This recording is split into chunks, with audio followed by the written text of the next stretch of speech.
It's a way to exchange goods and services in an easy way. See, when you want something like value, right, we must be able to exchange something of equal value. So if I raise chickens and you raise cows, if we had no money, we have to figure out, well, how many chickens equals a cow, or how many cows equal a chicken, right? And what if it's 20 chickens to a cow, and then I get the cow and you get 20 chickens? You're like, I don't need 20 chickens. And it just becomes a mess, right? So instead, the concept of money is, I'll put a price on my chickens. You put a price on your cows. I buy as much cow as I need. You buy as much chicken as you need. And everything works out much better, right? It's pretty cool. So we can make exact change. That's the whole purpose of money. That's all money is. So let's make sure we're very clear on that. Now, keep in mind something. This is something that it took me a while to learn. So, by the way, guys, I just want you to know, I'm going to share a lot of things that I wish I knew at your age. So this is one of them. Money itself has no intrinsic value. It has no value itself. It's a piece of paper. Actually, here's a piece of trivia for you. Did you know money is actually made of cloth? It's cloth. It's 75% cotton, 25% linen. Money's not actually paper, right? Paper would tear too easily anyway, so they made it out of cloth to make it more durable. But let's get back to it. So the money actually has value because we believe it does, right? It's just a piece of cloth. It actually has no real value, but we believe it has value. And there are consequences to this belief that we're going to talk about on a later episode. But that's why, so the name for it, by the way, is a Latin word, and it's fiat. So we actually have fiat currency. And all fiat means, it's a Latin word that means to command, to decree, or to mandate. So basically what we're saying is the government says, we command you to use this money. You have to accept money. You have to accept this as a means of exchange. So we don't have much choice. So everything with our money is just based on faith. It's based on faith that the government's going to keep their word. We're going to keep our word. And that's what's holding everything together right now. Isn't that interesting? So I want to share some other just fun money facts with you real quick.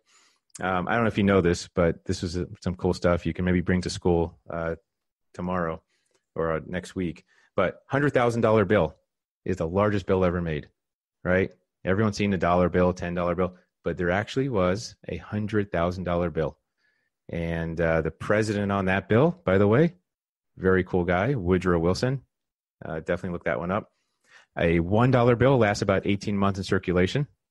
So if you have a dollar bill in your hand, it's probably younger than 18 months.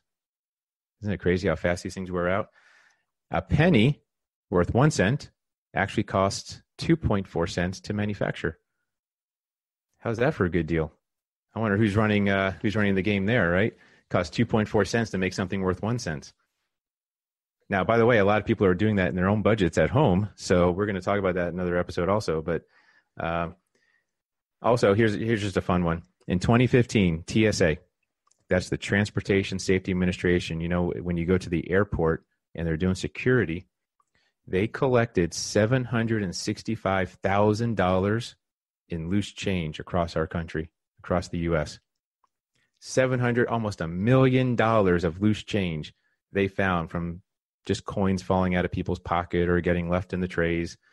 So I just want you to know, every coin you have, every little penny, nickel, dime, it all counts. It all adds up. And we'll talk about that in the future too. So that's what money is physically, right? But that doesn't answer the question, why are we busting our butts? Why are we working so hard? Why are we fighting over this piece of worthless cloth, right? And you know we're fighting over it. You probably see it. Maybe you see your parents fighting over it. Maybe you see your friends fighting over it. Maybe if you see the news, you see people doing some crazy, crazy stuff just to get more of it. And the stuff they're doing is not good stuff. Sometimes it's illegal or immoral or unethical. It's not good. In fact, here's an example. From the New York Daily News, they did a survey, all right, in 2016, and they surveyed 1,000 people, and here's what they found. 6% of people would actually commit murder for $1 billion. Can you believe that? 6% of the people they survey would actually kill another person. This is terrible, right? For $1 billion. 15% of the people they surveyed would fake their own death for 100 million, right? Fake their own death. That means they would never get to see their family again for $100 million. 15% also would shoplift for $1,000. And my favorite one, not because this is a terrible one, but it's just the most odd one to me. 10% of the people they surveyed, that's 100 people out of 1,000, would punch a stranger in the face for $1 million. That's terrible. That is absolutely terrible. But this is the length people are willing to go for money. So money has got to be more than just this piece of cloth. It can't just be a piece of paper, right? Surely we're not going to be punching strangers in the face just for some more paper. So I want to know what you guys think. In fact, I'm going to post this question on our Facebook group, our Facebook page, and I want your comments. I want to know what you think about this. What is money, right? Why are we chasing this thing? Why are we hurting other people just to get more of it? Because if we're going to advance in our knowledge of money and wealth and freedom, we need to understand what we're dealing with, right? We need to understand what it is. So for now, I want you to imagine something. I want you to imagine money as a tool, right? As just a tool. This tool could be used to do many, many things, and there's many things that this tool can't do. But having this tool, right? Having this tool called money gives you more choices, doesn't it? Doesn't it give you more opportunity? Ultimately, more freedom, right? Definitely more freedom having money than not having it. So I want you to just step back from money. It's not about the money. It's about what the money can get you, right? What the money can afford you, the doors it can open. Kind of like, think of it like an umbrella, right? You may not always need it, but sure glad you have it when it's raining, don't you? Right? So I want you to think about your views on money. How do you see money? Is having lots of money a really good thing, or is it a bad thing? You ever thought about that? I want you to think about how you think about money. It's called metacognition. How do you think about money? Think about that for a second. Do you believe money causes more happiness or more problems? Right? What's your view on money? You think more money, more happiness, or more money, more problems? Interesting question, isn't it? In fact, I'm going to put a poll up on our Facebook page, and I'm going to ask this question. I'm going to put a poll. I want to see how many people think money creates more happiness, and I want to know how many people think money creates more problems. Because this is going to lead into our very next episode, by the way, where we're going to talk about this and talk about our money mindset and our myths that we believe and how they help us or hurt us. So, but here's the thing. We know inherently that money itself, because it's a tool, it cannot be good or bad, right? It can't inherently be good or bad. Just like our umbrella isn't good or bad. Boy, it's great if it's raining and you don't want to get wet, right? So the umbrella is a good tool in that sense. But if I go around and I start poking people's eyes out with it, right, then obviously the umbrella is being used for bad. So money, likewise, could be used for good or it could be used for bad. So you see, sometimes it makes good people better, sometimes it makes bad people worse. But money is just a tool. So money itself has no value, but we use this tool to get those things that do have value, right? The things that we do want. So it's very important that we get this out in the open. So back to our money problem. Our problem that results from not having enough money. So my original supposition, what I said in the beginning, was that nobody, and I mean nobody, has a money problem. And by the way, be careful telling this to other people because they're going to think you're crazy. Everyone thinks they have a money problem. But here's the thing. Sure, we have problems, right? And we have problems that affect our money, that affect our wealth and our freedom. But I asked you before, what if money weren't the actual problem? Kind of like fat, right? Let's use fat as an example, because you may or may not know we're in an obesity epidemic in the United States, right? 2/3 of adults are overweight and 1/3 of adults are obese. And it's killing people, right? It's a serious issue that needs to be addressed, and we are starting to address it. But even with those statistics, do we really have a fat problem, right? Does anyone have a fat problem? Sure, some of us have more fat than we want, right? But is that really the problem? Or is the problem that perhaps we eat poorly, or we don't exercise, or we have the wrong mindset about our bodies? Think about that for a minute. If you have too much fat in your body, it's really the result, not the cause of an unhealthy lifestyle, right? So fat is just the result of doing something improperly with our lifestyle, isn't it? So here's the cool part about this. If we fix our lifestyle, we're going to see the results in our body. You see how that works? Sometimes you get it backwards. So I want you to think about, imagine money were the same way, except instead of it being diet and exercise causing it, it's our mindset about money. It's how we think about money. It's how we feel about money. If we think in broke ways, right? If we're thinking in ways that are broke ways, we're going to be broke. If we think in wealthy ways, we're going to be wealthy.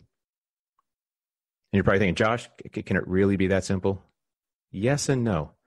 See, our money mindset is just the beginning, right? And we're going to spend the next few episodes talking about our money mindset. But you know what? It's an important starting point. Kind of like if you want to plant a beautiful garden, you got to start with the right soil, right? It doesn't matter what type of water you use, type of plants, sunlight, the temperature. I mean, the greenhouse you're using, that all doesn't matter if the soil is wrong, right? It's just going to spoil the entire garden, no matter what you do beyond. So your money mindset is the foundation, guys. It's the soil from which all things grow or don't grow, right? So I'm going to share a quick principle with you. I'm going to make sure we stay on our time here. Be, do, have. Okay? Be, do, have. You're going to get this in your show notes. I'm going to post on our website. But you might want to write this down anyways. This is the be, do, have principle. So in other words, how you think or how you think of yourself, how you are, determines what you do, right? And what you do determines what you'll have. Sounds real simple, doesn't it? So however you think you are will determine what you do, and what you do will determine what you have. Very, very simple. The thing is, here's the crazy part, guys. This is going to be earth-shattering for you. Most people have it backwards. Think about it. Look around you. Don't we focus on we focus on having things right away? I want to have first, then I'll pay the price. I'll work for it. I'll give money or I'll give effort, and then we're going to become it, right? So here's an example. We think that if someone would just give us $1 million, I just plop that $1 million in my lap, or let me find a suitcase somewhere, right? Then we're going to put in the work, right? So give me the $1 million, then I'll work hard, and then I'll be a millionaire, right? Sorry, Charlie, doesn't quite work like that. See, first you must become a millionaire in your brain, in your mindset. You must think like a millionaire, then go put in the work, and then you'll have the $1 million. That's right. If you want to earn $1 million, this is something you definitely want to write down. Put it, go grab, if you're a lady, go grab a lipstick, put on your mirror, whatever you got to do, write this one down. If you want to earn $1 million, you must first become a millionaire. I'm going to say that one more time. If you want to earn $1 million, you must first become a millionaire. And what I mean by that is you got to be a millionaire in your mind. So let me describe this. So let's talk about the B part. It's your mind, your attitude, your beliefs. Be the person you wish to become, guys. You want to be wealthy? Start thinking like a wealthy person. Have an attitude like a wealthy person. Hold the beliefs that wealthy people have. You want to be successful? Same thing. You want to be an athlete? Great. Think like an athlete. Have the attitude like an athlete. Believe like an athlete. Okay? Then, once you have that mindset, that attitude, that belief, that'll determine what you do. Right? Do I have a job or a business? Do I invest or do I go into debt? Do I save or do I spend? Do I train or do I sleep? Right? There's all these questions, but once you know what you want to be and you think in those terms, that'll determine what you do. And then what you do will determine what you have. And usually the have is money or no money, success or no success, win the championship, don't win the championship. So let me ask you a question. If you think like a wealthy person, won't you act like a wealthy person?